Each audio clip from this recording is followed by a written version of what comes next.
বাংলার মিল্টন কাকে বলা হয়? এখানে কতে কাজী নজরুল ইসলাম, খতে মাইকেল মধুসূদন দত্ত, গতে হেমচন্দ্র বন্দ্যোপাধ্যায় আর ঘতে শামসুর রহমান। মিল্টন বলতে যে জন মিল্টনকে বোঝানো হচ্ছে। জন মিল্টন ইনি একজন ইংরেজ কবি। কি কবি? ইংরেজ কবি। ইংরেজ কবি, শুধু কবি না, বিখ্যাত কবি, খ্যাতনামা, দেশ বিদেশ যার খ্যাতি প্রচারিত বা প্রচলিত। এবং এই জন মিল্টনের একটা বিখ্যাত মহাকাব্য আছে, সেটা হচ্ছে প্যারাডাইস লস্ট। সেটা কি? Paradise lost. কি বললাম? প্যারাডাইস লস্ট একটা বিখ্যাত মহাকাব্য। দেখো কয়েকটা উত্তর, প্রশ্ন উত্তর তোমরা পেয়ে গেলে। কোন কোন সময় যদি দিয়ে দেয় যে প্যারাডাইস লস্ট কার লেখা, উত্তর কি হবে? মিল্টনের। উত্তর কি হবে? মিল্টনের। তাহলে জন মিল্টন সম্পর্কে আমরা কয়েকটা তথ্য জেনে গেলাম যে ইনি একজন ইংরেজ কবি, অর্থাৎ ইংল্যান্ডের কবি এবং বিখ্যাত কবি। তার যে বিখ্যাত মহাকাব্য বা কাব্যগ্রন্থ আছে সেটা হচ্ছে প্যারাডাইস লস্ট। সেটা কি? Paradise lost. কিন্তু এই ইংরেজ কবিকে বা তাকে উপমায়িত করে আমাদের বাংলা সাহিত্যে কোন কবিকে মূলত মিল্টনের সাথে তুলনা করা হয়? একটু যে তথ্যগুলো আমরা দিচ্ছি সেটা কিন্তু খাতায় নোট করো, এটা কিন্তু ভবিষ্যতে অনেক কাজে লাগবে, অনেক কাজে লাগবে। এবার দেখো এই যে শামসুর রহমান, কি বললাম? শামসুর রহমান। এই শামসুর রহমানকে কিন্তু নাগরিক কবি বলা হয়। কি বলা হয়? এটা কিন্তু খাতায় নোট করো, নাগরিক কবি। কি বলা হয়? নাগরিক কবি। কি বলা হয়? নাগরিক কবি। শামসুর রহমানকে বাংলা সাহিত্যে কি উপাধিতে ভূষিত করা হয়? নাগরিক কবি হিসেবে। কিন্তু আর একটা প্রশ্ন থেকে যায় যে নাগরিক কবি কিন্তু আর একজনও আছে, তিনি হচ্ছেন সমর সেন। তিনি কে? সমর সেন। যদি কখনো প্রশ্ন আসে যে আধুনিক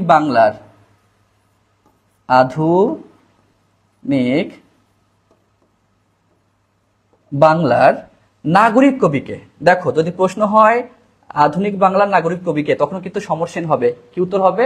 সমর সেন। তিনিও নগর জীবন সম্পর্কে লিখেছেন, আবার শামসুর রহমান তিনি নগর জীবন সম্পর্কে লিখেছেন সাহিত্য। কিন্তু যদি প্রশ্ন হয় নাগরিক কবিকে, তখন কিন্তু উত্তর দিবা কি?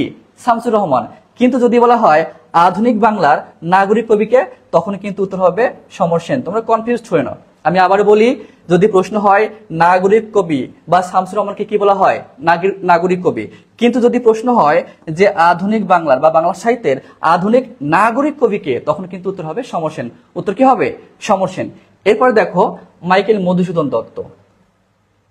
মাইকেল মধুসূদন দত্ত সম্পর্কে আমরা কয়েকটা তথ্য জেনে নেই। যেমন মাইকেল মধুসূদন দত্তকে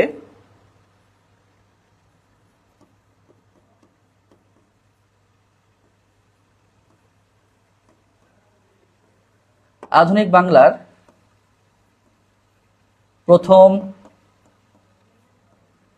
বিদ্রোহী কবি বলা হয়। কাকে? মাইকেল মধুসূদন দত্তকে। আধুনিক বাংলার প্রথম বিদ্রোহী কাকে বলা হয়? বিদ্রোহী কবি মাইকেল মধুসূদন দত্তকে। আবার তার সম্পর্কে আর একটা তথ্য আছে যে সনেটের কি বলা যাচ্ছে? সনেটের জনক। কি? সনেটের জনক। আবার চতুর্দশপদী কবিতা, চতুর্দশপদী কবিতার প্রবর্তক। কি বলা হয়? প্রবর্তক। আবার দেখো আমাদের বাংলা সাহিত্যের প্রথম যে সার্থক মহাকাব্য, বাংলা সাহিত্যের সার্থক মহাকাব্য মেঘদূত, দুঃখিত, মেঘনাদ বধ। কি বললাম? মেঘনাদ বধ কাব্য তার রচয়িতা।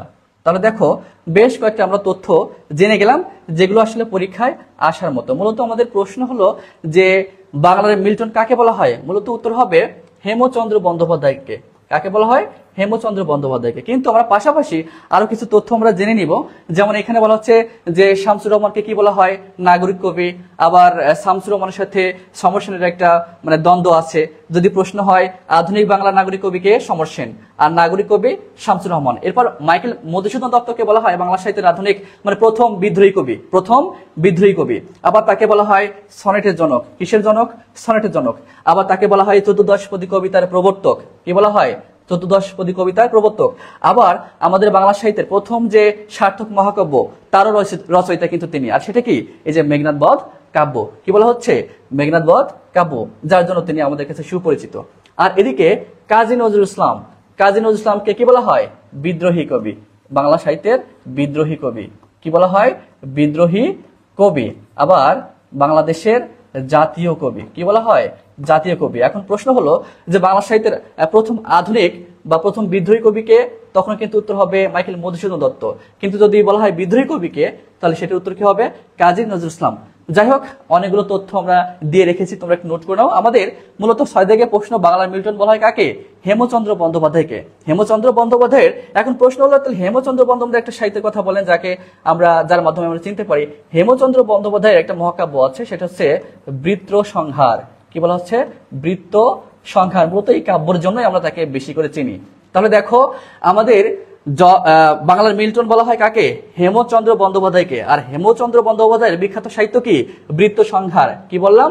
বৃত্ত সংহার। আর এই বৃত্ত সংহার একটা মহাকাব্য। বৃত্ত সংহার একটা মহাকাব্য। আশা করি সবাই মোটামুটি ভালো বুঝতে পেরেছো।